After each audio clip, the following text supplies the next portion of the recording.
Hey guys, welcome back to my new video मा guys. I hope सबैजना सन्चै आरामै स्वस्थ मस्त हुनुहुन्छ होला आफ्नो ठाउँतिर हैन। म पनि यतातिर ठिकै छु। So यो भिडियो चाहिँ एकदम इन्फर्मेटिभ भिडियो बन्दै छ। If you are guys student from Nepal so planning to study in the UK, so then this video is just for you.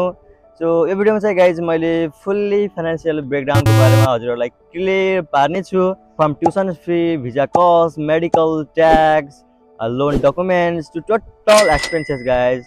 So because everything you need to know before starting your UK journey. So यो चाहिँ मेरो personal experience, मेरो personally मैले गरेको यो process गरेको हुनाले यो चाहिँ मेरो रियल एक्सपिरियन्स हो, कुनै यता उता रिसर्च हैन हैन। सो मैले फुल्ली आफ्नो तर्फबाट एकदम क्लियरली पार्दिन्छु तपाईलाई कति खर्च लाग्छ त UK आउन as a students in bachelors. Okay, so make sure guys you watch till the end to plan your UK dream without any hidden surprise. Let's get started. सुरुमा चाहिँ गाइज हामी जानु पर्यो अब एनओसी लिन पाठ्यक्रम विकास केन्द्र सानोटिमी भक्तपुर। त्यहाँ चाहिँ 2000 लागिहाल्यो हैन। त्यसपछि अब मेडिकल गरौँ, मेडिकल गर्न जाँदाखेरि नर्भिक अथवा आईओएम भन्ने छ हाम्रो, त्यही हो आईओएम छ हैन। त्यहाँ चाहिँ अब 8000 देखि 8500 को बीचमा लाग्छ। सो त्यो जोड्दै गर्नुस्, मैले भनिरहेको कुराहरु ट्याक ट्याक जोड्दै गर्नुस् हैन। लास्टमा म पनि दिनेछु जन त क्लियर। मेडिकल पनि गरिम, एनओसी पनि ल्याइम हैन। अब बैंकको डकुमेन्ट बनाउनु पर्यो। बैंकको डकुमेन्ट बनाउँदाखेरि कतिपय कन्सल्टेन्सीहरुले कुमारी बैंक रिकमेन्ड गर्छ हैन। म पनि त्यहीबाट बनाएको, त्यहीबाटै गराउनुस्। सो त्यहाँ चाहिँ इन्जिनियर भ्यालुएसन भन्ने हुन्छ एउटा, अनि त्यसपछि बैंकले लग्ने पैसा छुटै हुन्छ, चार्ज लग्ने छुटै हुन्छ। दुवै जोड्दाखेरि तपाईहरुको 50000 जतिको त्यहाँनेरि बजेट छुटाउँदा हुन्छ हैन। अनि त्यसपछि अब ट्युसन फीको कुरा आउँछ। ट्युसन फीको कुरा गर्दाखेरि अलिकति युके को ट्युसन फी एकदम हाई छ। सो कुरा यहाँनिर थियो भने ट्युसन फीले अब यहाँ पुर्याइदिन्छ हैन। सो अब मैले भन्दै छु कुराहरु त्यो हिसाब गर्दै जानुस् तपाईहरु। यहाँनिर एउटा फोटो राख्दै छु, त्यो मेरो पुरानो हो हिसाबहरु, तर त्यो पनि हेर्न सक्नुहुन्छ हैन। स्क्रिनशट लिनुस्, ट्याप राखिहाल्नुस्। सो अब ट्युसन फीको कुरा गर्दाखेरि कतिपय युनिभर्सिटीहरुले हाफी तिर्दाखेरि अब 8000 पाउन्ड 9000 पाउन्ड तिर्न भन्छ हैन। म कुरा गर्छु 8000 पाउन्डको। त्यतिखेर अब कति 6 पाउन्डको रेट भन्ने अनुसार हुन्छ। 8000 पाउन्ड तिर्दाखेरि अब मैले तिर्दाखेरि चाहिँ 14 लाख समथिङ कति भएको थियो है। सो अहिले चाहिँ पाउन्डको रेट हाई भएको कारणले 15 लाख हुँदो रहेछ, मैले हिसाब गरेको थिएँ भर्खर। अनि त्यसपछि अब हाम्रो गभर्नमेन्टलाई ट्याक्स तिर्नु पर्यो हैन, बैंकको चार्ज छुटै हुन्छ। त्यो दुबै गर्दाखेरि अब 15.5 लाख 16 लाख जति त्यहाँ जान्छ त्यहाँनेर जान्छ है।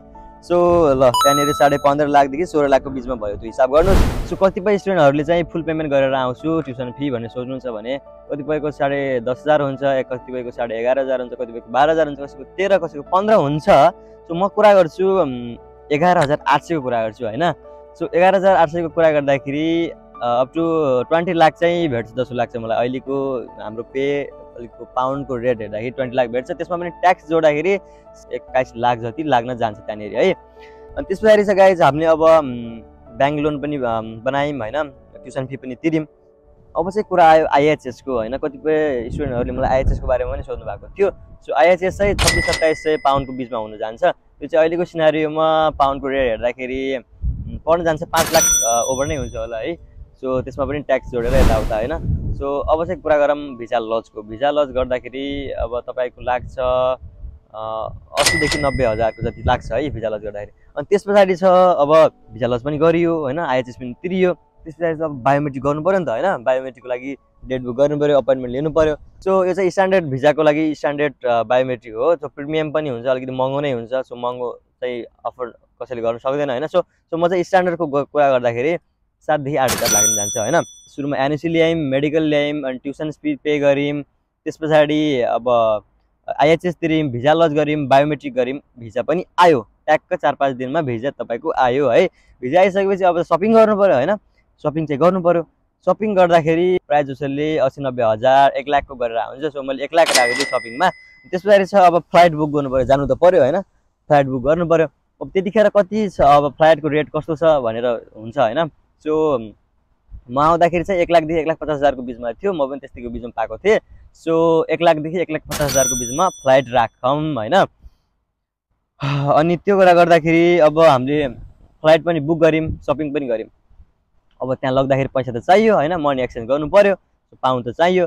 अब 1000 देखि 2000 पाउन्डको बिचमा ल्याउनु भयो भने एकदम राम्रो हुन्छ किनभने सुरुमा आउँदाखेरि यो काम पाउँदैन खानु पर्यो बस्नु पर्यो रुम डिपोजिट दिनुपर्छ उल्टा डबल दिनुपर्छ पैसा हैन सो 1000 देखि 2000 पाउन्ड ल्याउनु भयो भने चाहिँ इनफ हुन्छ तपाईलाई यो काम पाउँदासम्म सबै कुरा गर्दाखेरि सो अब चाहिँ कति भयो त एनओसी पनि ल्यायौँ मेडिकल ल्यायौँ बैंक डकुमेन्ट गरायौँ ट्युसन फी पे गर्यौँ आइएचएस तिर्यौँ भिजा लज गर्यौँ बायोमेट्रिक गर्यौँ भिजा आयो त्यस पछाडि भिजा आइसके पछाडि हामीले गर्यौँ सपिङ गर्यौँ सपिङ पछाडि फ्लाइट बुक गर्यौँ त्यस पछाडि मनी एक्सचेन्ज गर्न गयौँ मनी एक्सचेन्ज पनि गर्यौँ अब चाहिँ यही नै हो खर्च हैन यो बीचमा पनि अब आइएल्स गर्दाखेरि यता उता अरु खर्चहरू सबै जोड्दाखेरि सबै टोटल अब चाहिँ म जोडिदिन्छु टोटली मोटामोटी हुन जान्छ तपाईको 28 प्लस हुन जान्छ के हाफ फी तिरेर आउँदाखेरि 28 प्लस चाहिँ हुन जान्छ हैन फुल पेमेन्ट गर्नुभयो भने चाहिँ 33-34 लाख हुन्छ होला सायद हुन्छ होला है सबै हिसाब गर्नुस् त्यति नै हुन्छ सो यो चाहिँ रह्यो हाम्रो युके को आउँदाखेरि कति खर्च लाग्छ त ब्याचलरमा सो तपाईले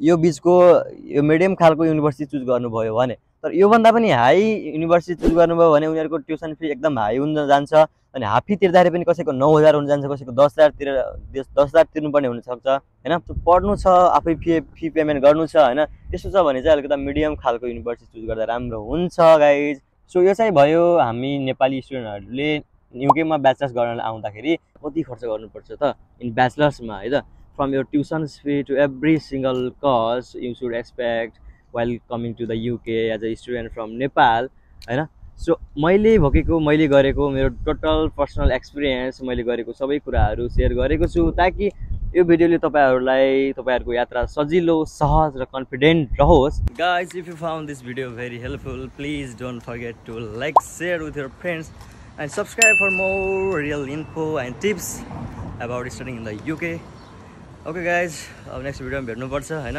तपाईहरुलाई केही क्वेशन छ केही क्वेरी छ भने चाहिँ कमेन्टमा लेख्न सक्नुहुन्छ म रिप्लाई दिनेछु अथवा भिडियो बनाउने छु नयाँ सो यति नै हो यो भिडियोमा अर्को भिडियोमा भेट्नुपर्छ गाइज हैन युके आउन कति पैसा खर्च हुन्छ त सबै भन्दैछु राम्रोसँग पढ्नु राम्रोसँग सुन्नु राम्रोसँग बुझ्नु होला हैन so all the best guys for your journey म चाहिँ घर पुगिसकेँ अनि त्यही नै हो best of luck so believe on your dream stay healthy stay safe Bye bye, Jai Nepal.